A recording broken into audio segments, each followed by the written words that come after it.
ক্যানিং নিকারিঘাটায় অনুষ্ঠিত হচ্ছে রাস পূর্ণিমার রাস উৎসব। আর এই উৎসব দীর্ঘ 4 বছর ধরে চলছে। আর এবছরেও আমি চলে এসেছি এই রাস পূর্ণিমার মেলায়। অসাধারণ একটা সুন্দর মেলা। আর সর্বকালের সেরা অনুষ্ঠান এই শীতকালে অনুষ্ঠিত হয় এই রাস পূর্ণিমার মেলা। আর এই উৎসবে মেতে উঠেছে আপামর সমস্ত গ্রামবাসী এবং ক্যানিং এলাকার উৎসবের শেষ নেই। আর সেই উৎসবে আমিও চলে এসেছি। অসাধারণ সুন্দর পরিবেশে ভগবানকে দর্শন করে সত্যি খুব ভালো লাগলো। আর মেলার মধ্যে যখন পূজা মণ্ডপের মধ্যে প্রবেশ করে দেখলাম অবাক, যে ভগবান শ্রীকৃষ্ণের যে 108টা রূপ অসাধারণভাবে ফুটিয়ে তুলেছে। ভগবান শ্রীকৃষ্ণের যে বস্ত্র জুড়ে যে সিনটা, সেটা বস অসাধারণ। মানে সমস্ত কিছু, সব কিছু মিলিয়ে যে ভগবানের শ্রীকৃষ্ণের সমস্ত রূপ কিন্তু এখানে অসাধারণভাবে ফুটিয়ে তোলা হয়েছে।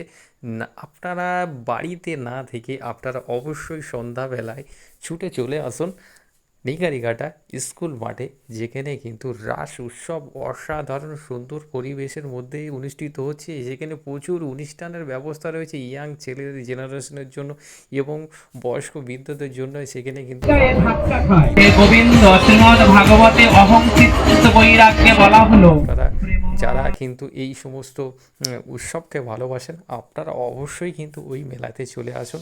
আর ভিডিওটা বেশি বেশি করে শেয়ার করে সবার মাঝে ছড়িয়ে দিন, যাতে বাড়ির পূর্ণবয়স্ক থেকে সমস্ত ছোট ছেলেরা তারা কিন্তু এই রাস উৎসবের সম্বন্ধে জানতে পারে, দেখতে পায় এবং তারাও যেন সেই রাস উৎসবে সামিল হতে পারে।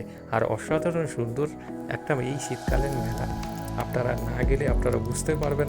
তাই আপনাদের গাইস, আপনাদের সবাইকে আমন্ত্রণ হলো এই নিগারিঘাটা মেলায় উৎসবে আসার জন্য।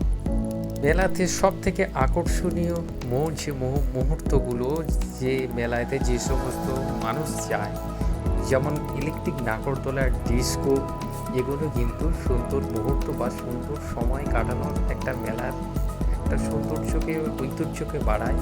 সেই সমস্ত কিছু ব্যবস্থা কিন্তু আজকের এই নিকেলঘাটা কড়াকাটি স্কুল মাঠে কিন্তু ব্যবস্থা রেখেছে। এবং বাচ্চাদের জন্য তো বাচ্চারা কিন্তু বাচ্চারা তো সঙ্গে মেলাতে যায়। আর বাচ্চাদের জন্য কিন্তু সুন্দর সুন্দর গাড়ি, যেটা ঘুরতে ঘুরতে এবং জাম্পিং, বাচ্চারা সব থেকে বেশি যেটা খুশি হয় জাম্পিং করা, আর সেটা কিন্তু ওখানে রয়েছে।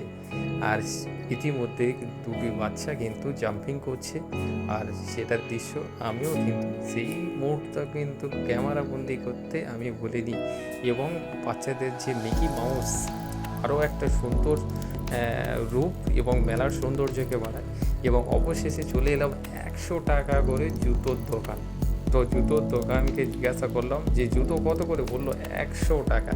100 টাকায় তুমি লেডিস থেকে জেন্টস এবং বাচ্চাদের সমস্ত রকমের কিন্তু জুতো ওখানে পেয়ে যাচ্ছ। লেডিস জুতো কিন্তু এবং বাচ্চাদের জুতো কিন্তু কম পয়সায়ও রয়েছে, 50 টাকাও পেয়ে যাচ্ছ। তো আর মেলায় এসে যদি কিছু না খাওয়া যায়, আর আমার সব থেকে প্রিয় খাবার হলো ঘুগনি। যার মনে সুখ নেই সে খাবে ঘুগনি। না না, ঘুগনি আমার সত্যি খুবই প্রিয়। আর ঘুগনি আমি সমস্ত মেলায় গিয়ে খাই। আর ঘুগনির শুভেচ্ছা রইল। আর ভিডিওটা যদি ভালো লাগে অবশ্যই শেয়ার করে সবার মাঝে ছড়িয়ে